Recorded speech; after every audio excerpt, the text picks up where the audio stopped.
Evangelho segundo João, capítulo 19, versículos de números 32 ao 34.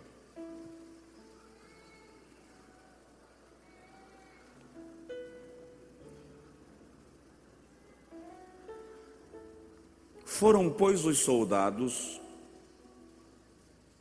e, na verdade, quebraram as pernas ao primeiro e ao outro que com ele fora crucificado.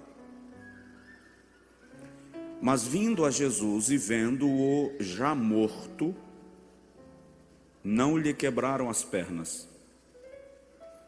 Contudo, um dos soldados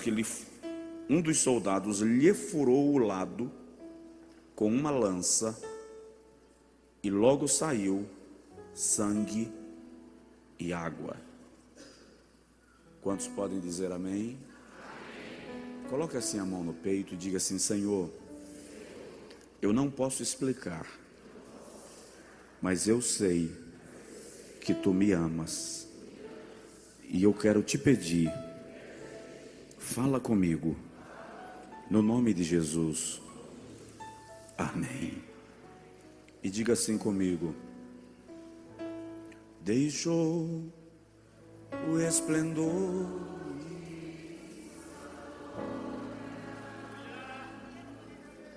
sabendo o destino aqui, estava só e ferido no Gólgota. Pode sentar se quiser, para dar sua vida por mim. Diz assim, ó: se isto não for amor, o oceano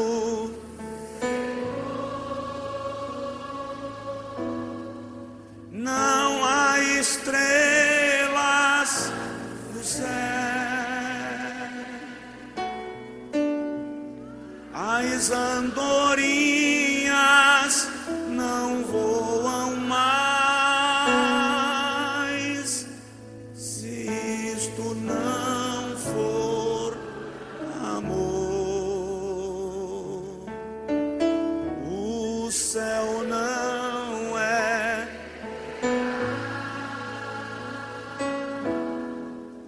Tudo perde o valor se isto não for amor.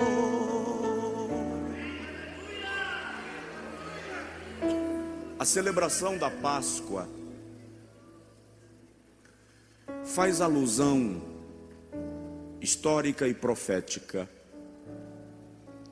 ao episódio da libertação do povo hebreu do Egito.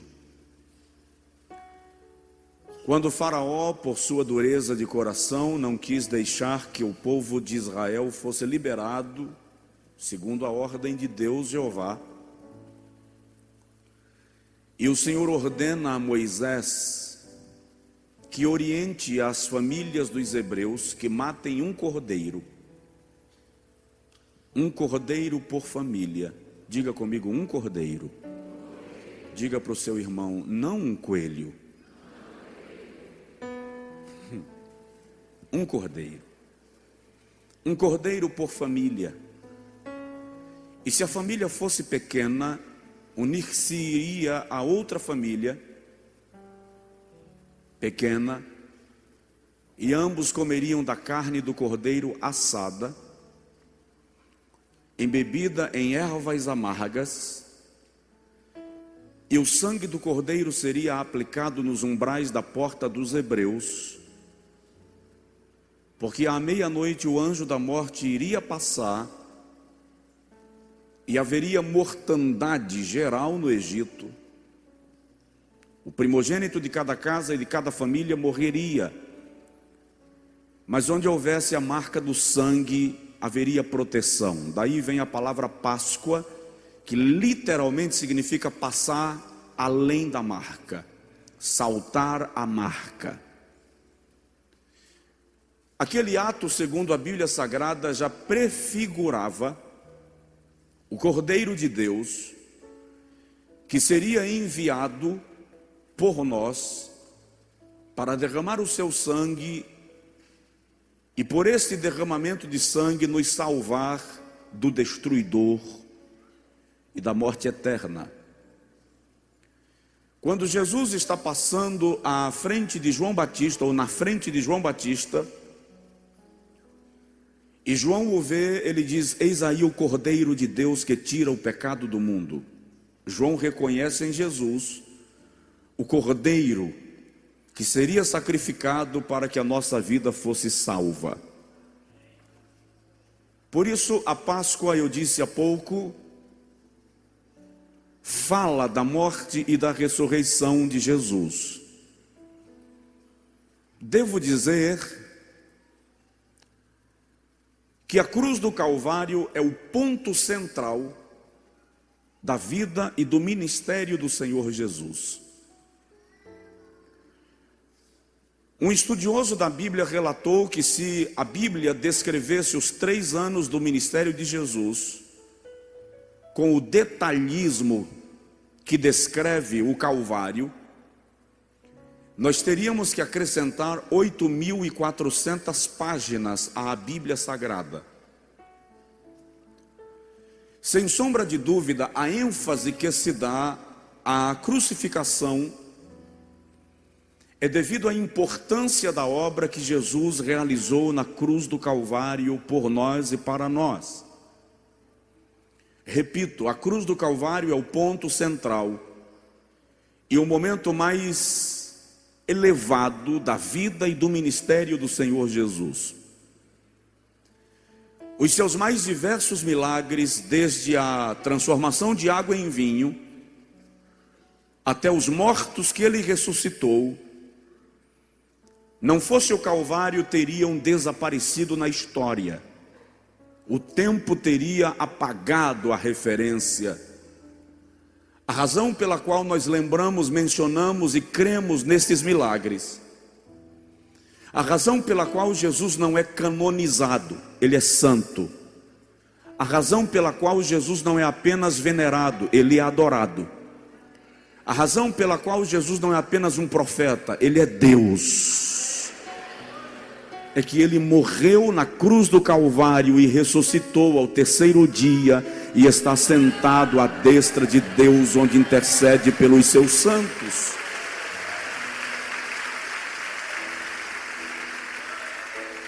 A cruz do Calvário é o lugar onde a videira verdadeira se fez raiz de terra seca. A cruz do Calvário é o lugar onde o leão se fez cordeiro. A cruz do Calvário é o lugar onde o Deus eterno se revelou o homem na sua inteireza. A cruz do Calvário é o lugar onde o santo se fez pecador.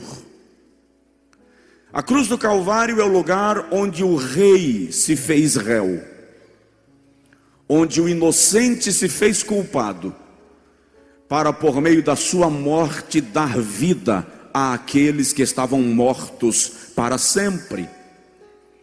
Dwight Lyman Moody, um dos grandes pregadores da história, dizia que Satanás não consegue olhar para a cruz de Cristo porque contempla nela a importância da sua morte.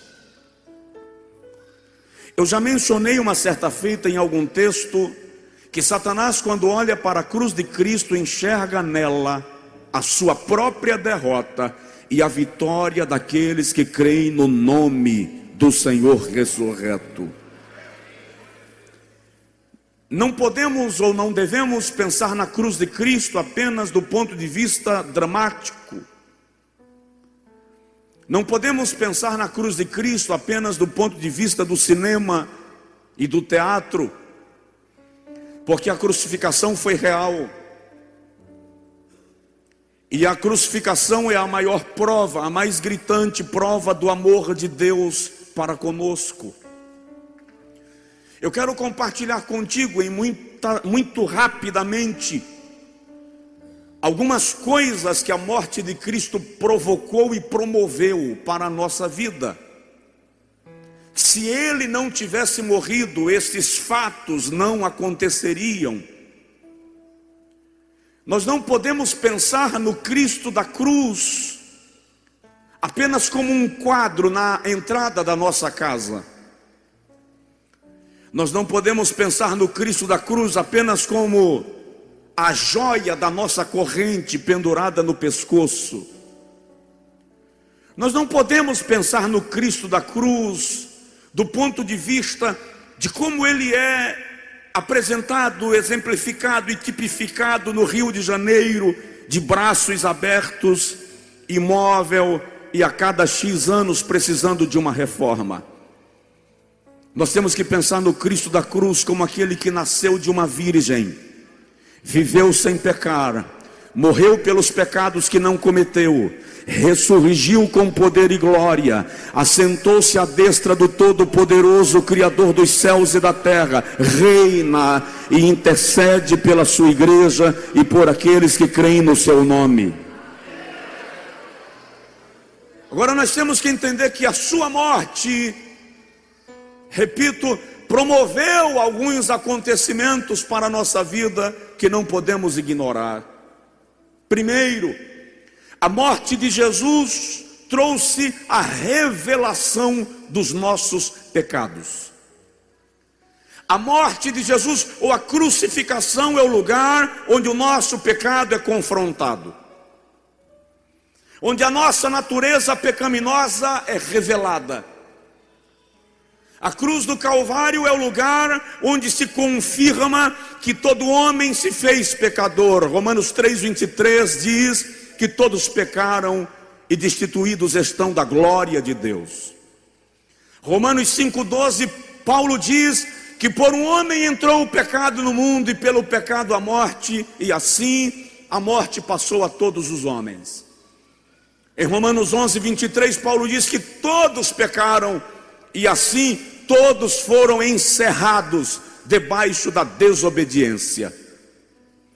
O salmista no Salmo de número 14 diz que todos os homens se fizeram pecadores e nécios de coração. Quando Salomão ora na inauguração do templo em Jerusalém, capítulo 6 do segundo livro das Crônicas, versículo 48, ele diz assim: se o teu povo pecar, e abre parêntese, porque não há homem que não peque. Ou seja, Salomão está reconhecendo que todo homem é, por natureza, pecador. No Salmo 51, o salmista diz: eis que em iniquidade fui gerado, e em pecado me concebeu a minha mãe. A cruz do Calvário é o lugar onde este pecado é revelado e repousa sobre o Cordeiro imaculado, sobre o Cristo inocente, sobre aquele que por nós estava dando a sua vida para anular o poder do pecado em nossa vida. Isaías, na sua profecia messiânica, capítulo 53, versículo 4, 5 e 6 diz: verdadeiramente Ele tomou sobre si as nossas dores e as nossas enfermidades levou sobre si. Ele foi ferido pelas nossas transgressões e moído pelas nossas iniquidades, e pelas suas pisaduras fomos sarados. E nós o reputávamos por aflito, ferido de Deus e oprimido, mas ele foi moído pelas nossas transgressões.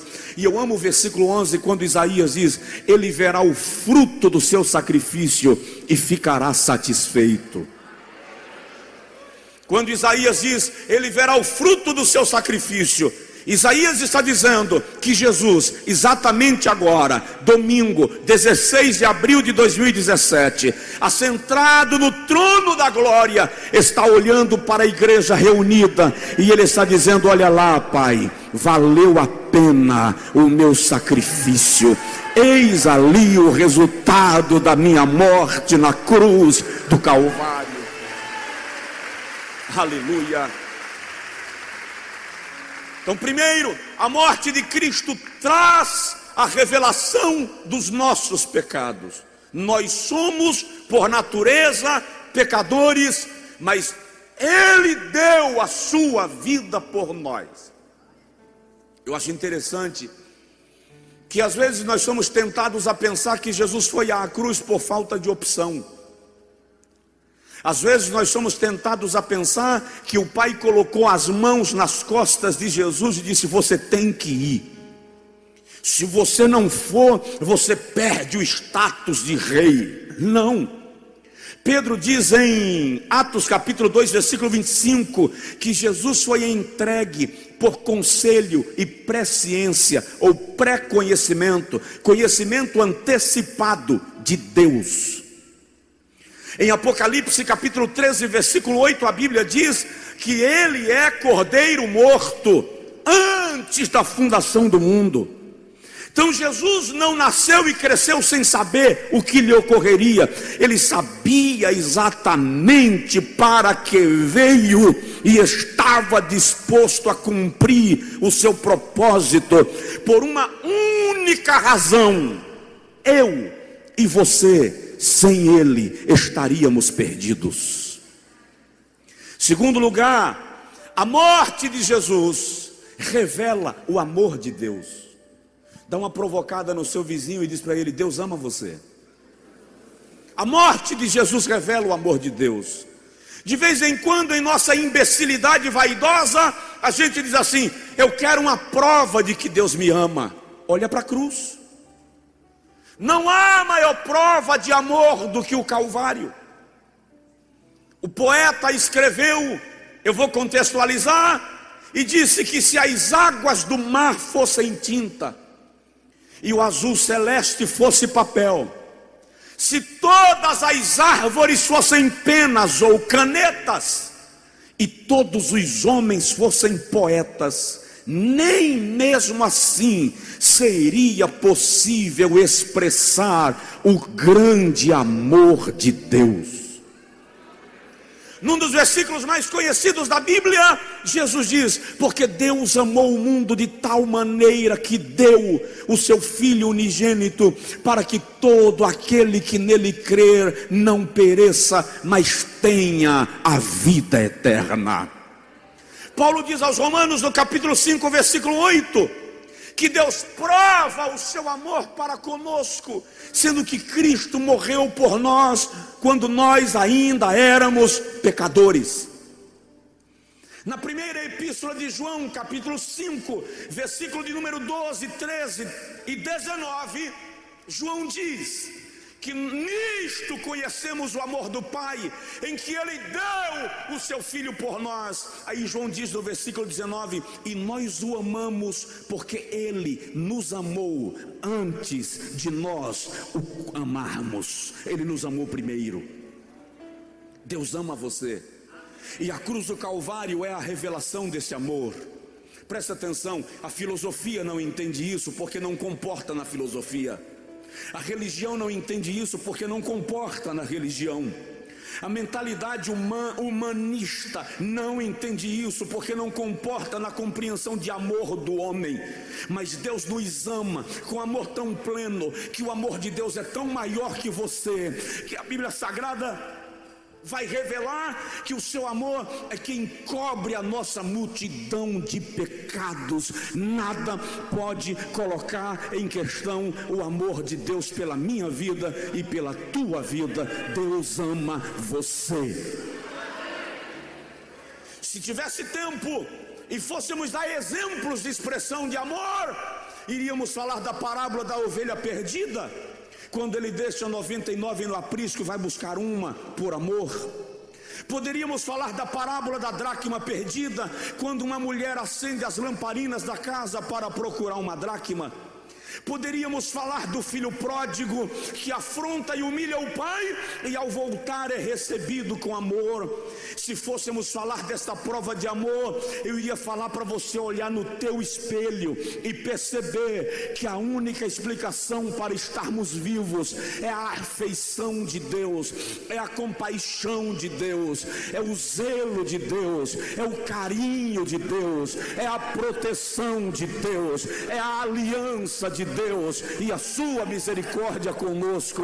Só se você puder, erga sua mão e dê glórias a Ele, porque Ele ama você.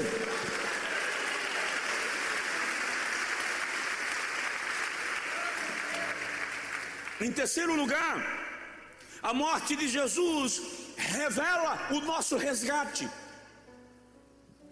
Eu e você éramos escravos do pecado e não poderíamos ser redimidos se alguém não pagasse esse resgate. E quer saber de uma coisa? A lei mosaica estabelecia que só sangue inocente poderia pagar o resgate de um culpado. É por isso que Deus não envia profetas para o Calvário. É por isso que Deus não envia patriarcas para o Calvário. Ele envia seu próprio filho, Cordeiro imaculado, sacerdote santo, que jamais pecou, para vir, para sofrer ou pagar o preço da nossa transgressão. No Salmo de número 44, o salmista diz que nenhum homem pode pagar o valor do resgate da sua alma.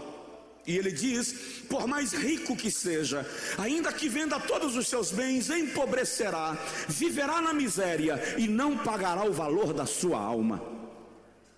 Mas quando Jesus está celebrando a Páscoa com os discípulos, ele diz assim: esse é o sangue da nova aliança que será derramado em resgate de muitos.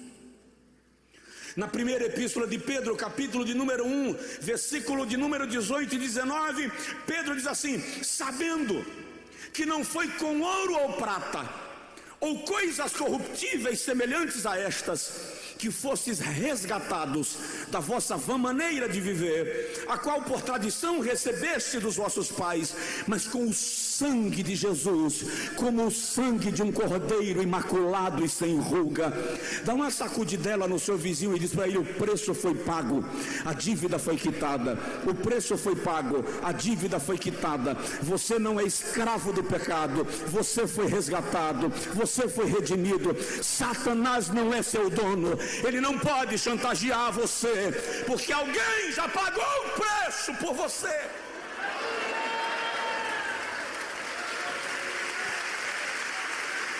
Aleluia.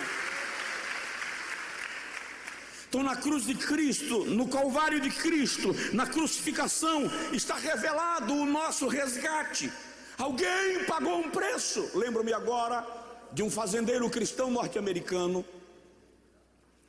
que na época da escravatura passou no mercado negro, no mercado de escravos, no mercado de venda de escravos, e ele viu uma jovem que estava para ser leiloada como escrava.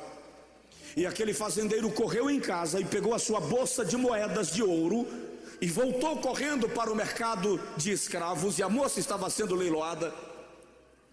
E quando chegou o momento do leilão da jovem, ele ofereceu o maior lance e comprou a escrava. E quando diz a história que quando ele veio para receber a escrava na plataforma, a escrava encheu a boca de saliva e cuspiu na sua face. Ele poderia chibatá-la, bater, espancá-la. Ele era dono e ela era escrava. Mas diz a história que ele tirou um lenço do bolso, enxugou o rosto e levou a moça para o cartório, onde seriam passados os documentos de propriedade. E quando chegou lá, que passaram o documento de posse da escrava, ela é sua, ele mandou lavrar uma carta de alforria. E quando terminou de lavrar a carta de alforria, ele estendeu a mão e entregou a carta para ela. E ela, assustada, olhou para ele, pensando que era uma armadilha, uma jogada. Ela disse: você não pode me dar essa carta. Se você me entregar essa carta, eu serei livre, eu não serei sua escrava. Você acabou de pagar. E ele, olhando para a jovem, disse: filha, eu não te comprei para te escravizar, eu te comprei para te libertar. Foi isso que Jesus fez comigo e com você. Essa é a raiva do diabo. Sabe por quê? Porque quem serve ao diabo serve como escravo, tem a mente entorpecida, depende dos vícios, depende dos prazeres, serve na escravidão. Mas eu e você não. Deus não tem escravos, tem filhos. Ele pagou o preço para você ser livre. Livre, livre, você é livre.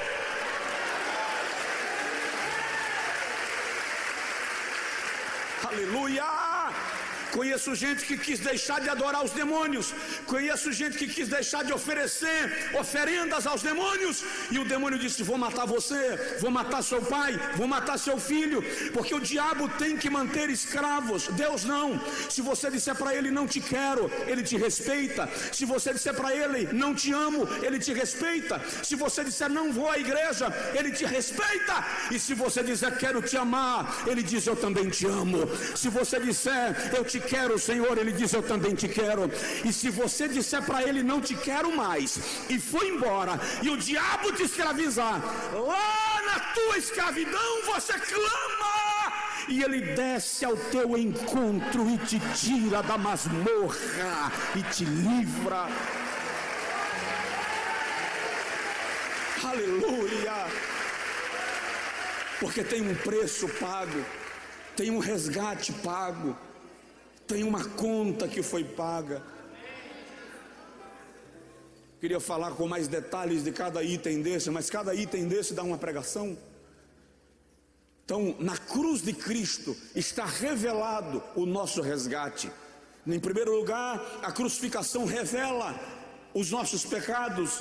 Em segundo lugar, a crucificação revela o amor de Deus.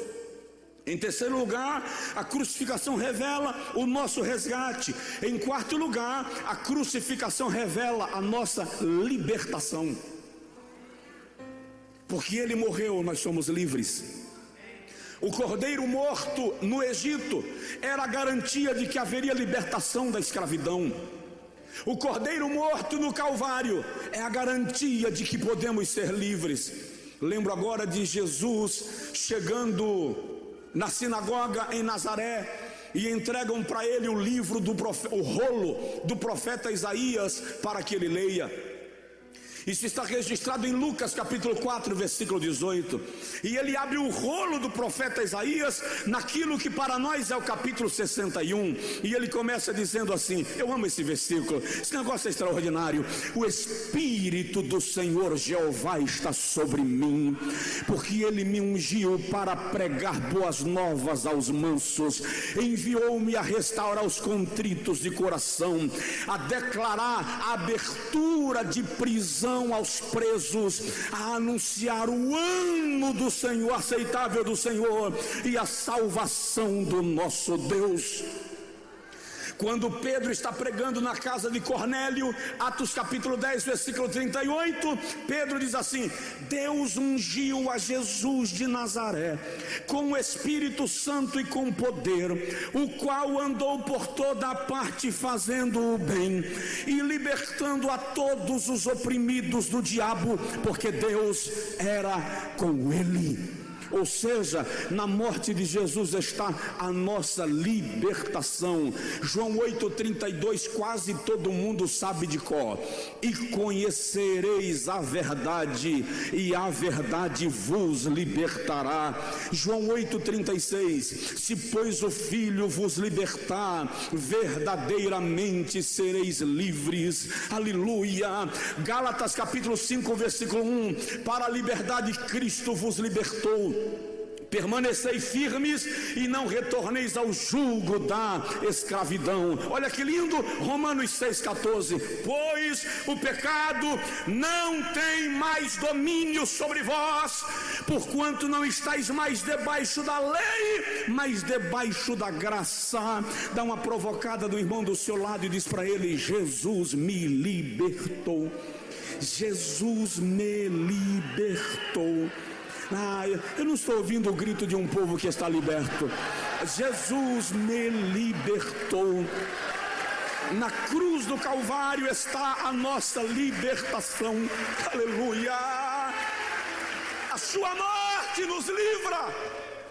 A sua morte quebra as algemas, a sua morte quebra as correntes. Em quinto lugar, na morte de Jesus está a expiação dos nossos pecados.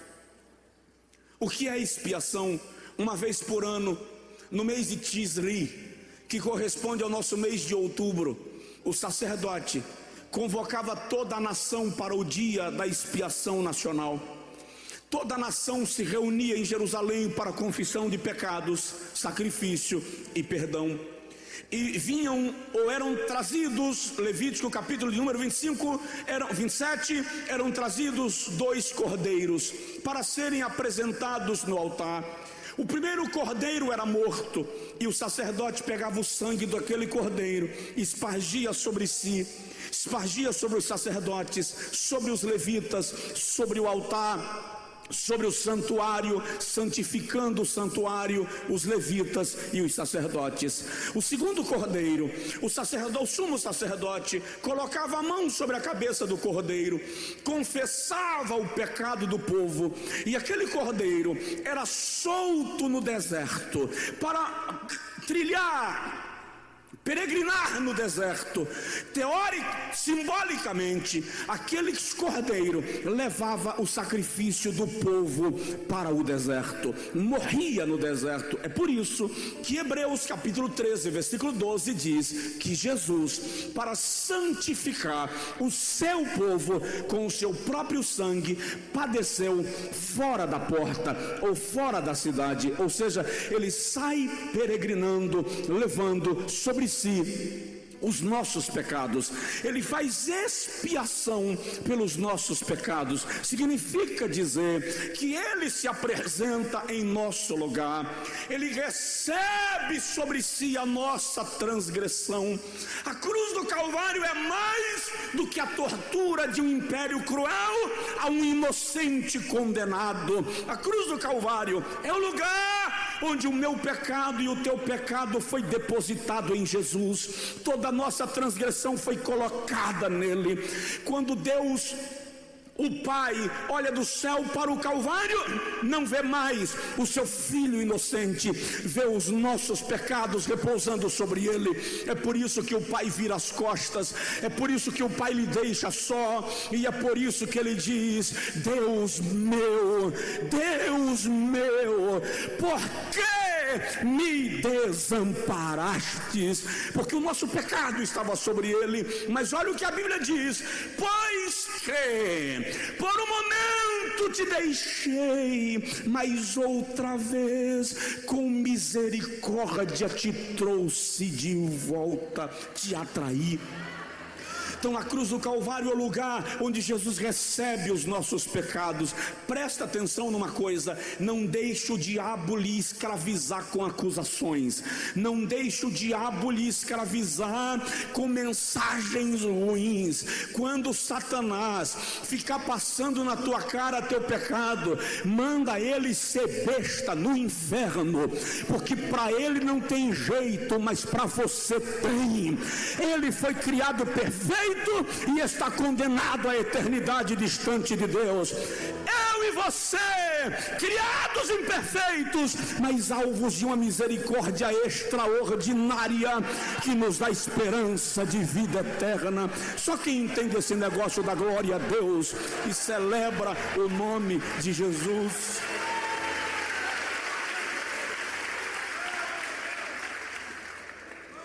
Já estou terminando. Na cruz do Calvário está a nossa reconciliação com Deus, está o renovo da nossa aliança com Deus. Eu não sei se você lembra que quando Deus cria Adão e Eva e os coloca no jardim, eu estou pregando rápido assim, porque eu não quero passar do horário, eu quero que você entenda o que eu estou lhe dizendo sobre a cruz do Calvário. Quando Adão e Eva foram postos no Éden, a Bíblia diz que diariamente o Senhor vinha para conversar com Adão e Eva. Quando Adão peca, a Bíblia Sagrada declara que o Senhor expulsou Adão e Eva do Éden. E ao expulsar a Adão e Eva do Éden, o Senhor colocou uma espada flamejante se movendo em torno da árvore da vida. E o Senhor colocou querubins para guardar o caminho da árvore da vida. A relação entre Deus e o homem estava rompida. Preste atenção, em Êxodo capítulo 28, quando o Senhor dá a Moisés a planta, o modelo, o padrão do tabernáculo e do santuário, o Senhor manda a Moisés colocar um véu espesso entre o lugar santo e o lugar santo dos santos. No lugar santo dos santos estava a arca, que era o maior símbolo material da presença de Deus. Sobre a arca estavam 2 querubins, representando guardiães dos oráculos de Deus. Aquele véu representava separação. Aquele véu indicava: ninguém pode passar daqui. Só o sumo sacerdote, uma vez por ano, no dia da expiação que eu acabei de falar, rompia o véu para sacrificar e interceder pelo povo. Agora preste atenção, e eu amo esse texto, porque quando Jesus está no Calvário, pastores, e ele diz assim: Pai, em tuas mãos eu entrego o meu espírito. Ele diz que a terra tremeu, o sol escureceu, mas o lindo, olha a beleza, o véu do templo se rasgou. Diga comigo: o véu do templo se rasgou. Diz para o teu vizinho: o véu do templo se rasgou. Sabe como? Diga comigo: de alto a baixo. Repete: de alto a baixo. Repete, porque essa é a parte linda: de alto a baixo. Sabe por que de alto a baixo? Porque quando Jesus morre, o véu não rasgou porque as colunas do templo abriram. O véu rasgou de alto a baixo porque o próprio Deus desce e rasga o véu e abre caminho.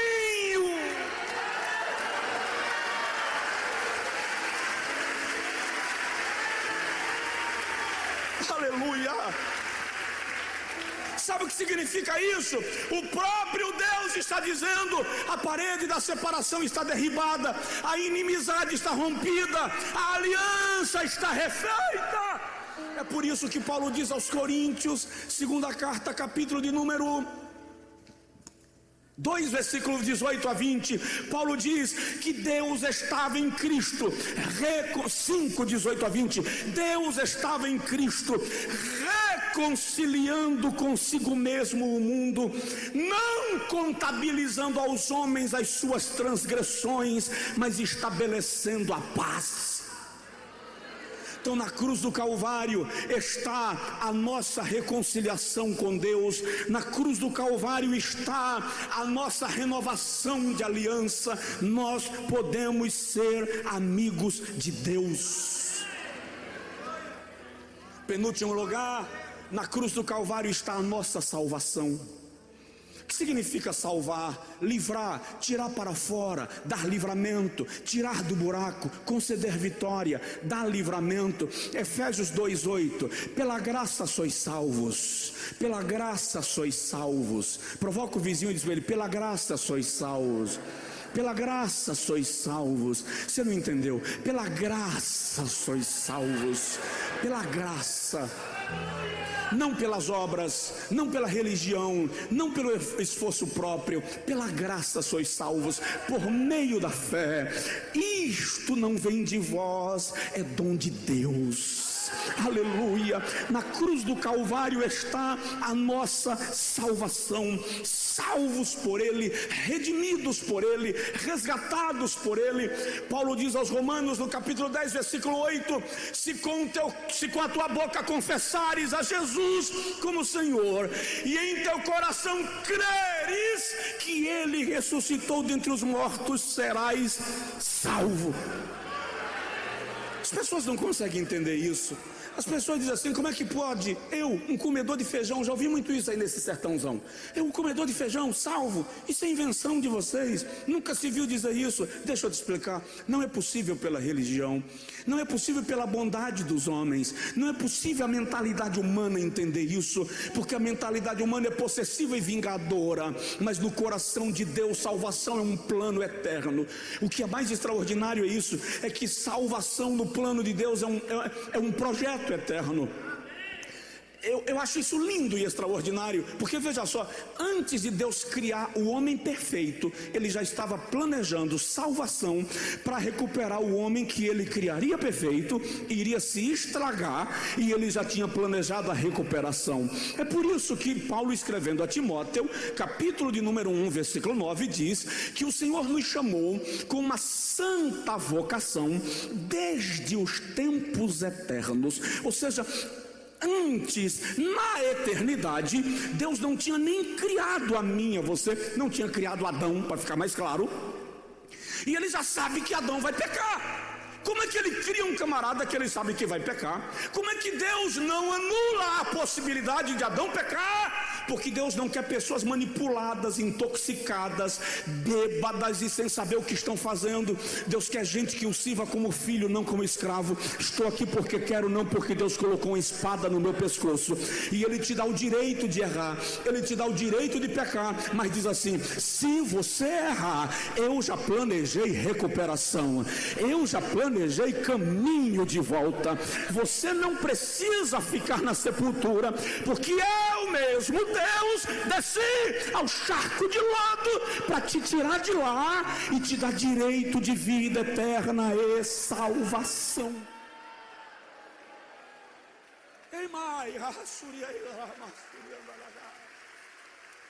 Aleluia. E é incrível, ninguém pode negar. Os sociólogos têm que reconhecer, todos os estudiosos têm que admitir que nenhuma mensagem, nenhum conceito, nenhum princípio é capaz de mudar a vida dos homens como o Evangelho de Jesus Cristo. Esse Evangelho é tão poderoso e essa salvação é tão extraordinária. Presta atenção, camarada já me ligou de madrugada, 2 horas da manhã, e disse assim: pastor, eu sou assaltante, eu sou líder de uma quadrilha de assalto a banco, eu estou na praça da cidade X, esperando a hora de arrombar um banco, e procurando a rádio, eu ouvi uma pregação e deixei a pregação tocar, era o senhor que estava pregando, eu liguei agora para a rádio e pedi ao apresentador para me dar seu número de telefone, e ele me deu. Eu não quero assaltar mais o banco, eu quero aceitar Jesus como Salvador. Quem pode fazer isso senão o Evangelho, gente?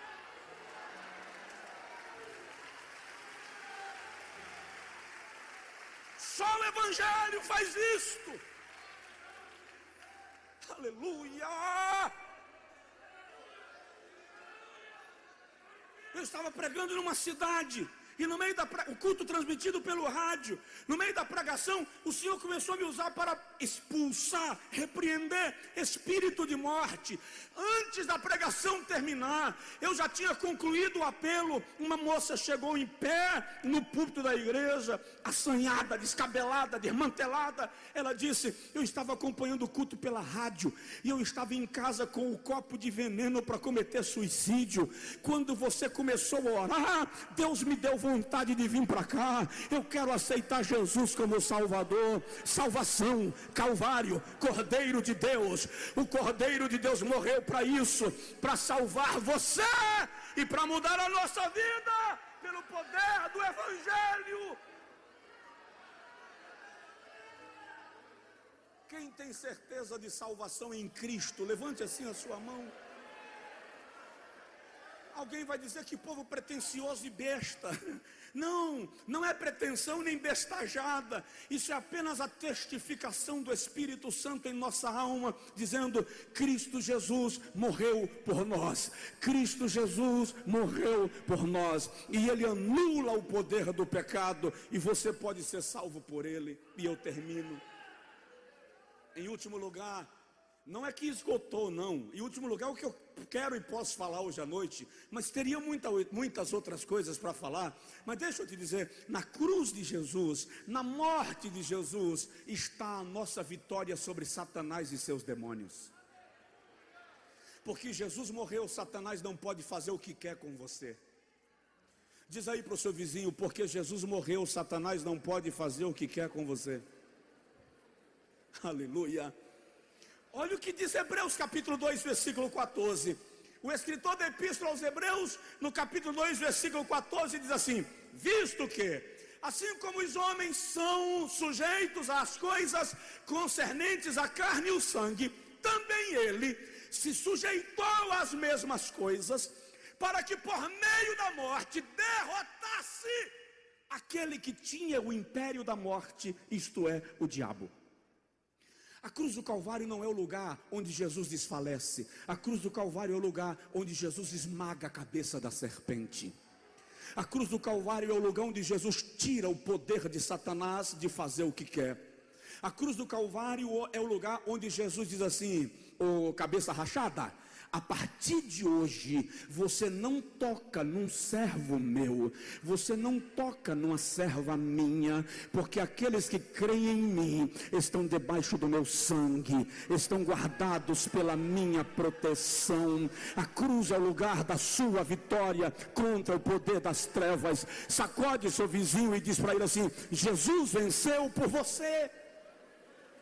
Jesus venceu por você, Jesus venceu por nós, aleluia! Apocalipse capítulo 12, versículo 9 e 10, um anjo brada e diz assim: já está preso o acusador dos nossos irmãos, o qual os acusava de dia e de noite diante de Deus, mas eles o venceram pelo sangue do Cordeiro e pela palavra do seu testemunho. Primeira epístola de João, capítulo 2, versículo 14, João diz assim: eu vos escrevi, jovens, porque sois fortes, a palavra de Deus está em vós, e já vencestes o maligno.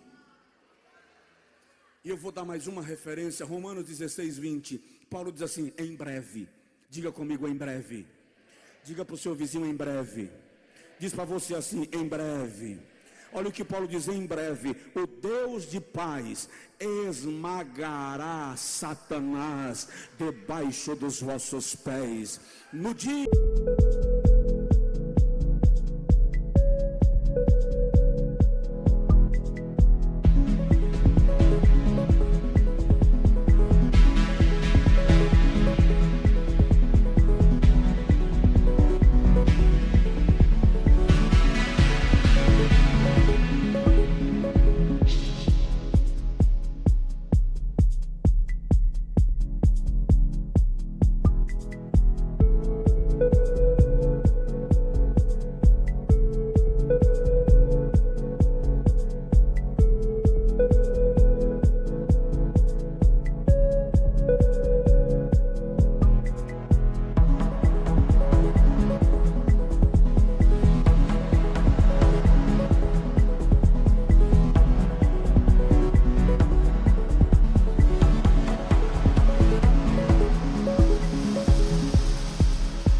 da glorificação da igreja, no dia em que a igreja for posta para reinar com ele, todo o poder das trevas será definitivamente esmagado, e eu e você reinaremos com ele para sempre.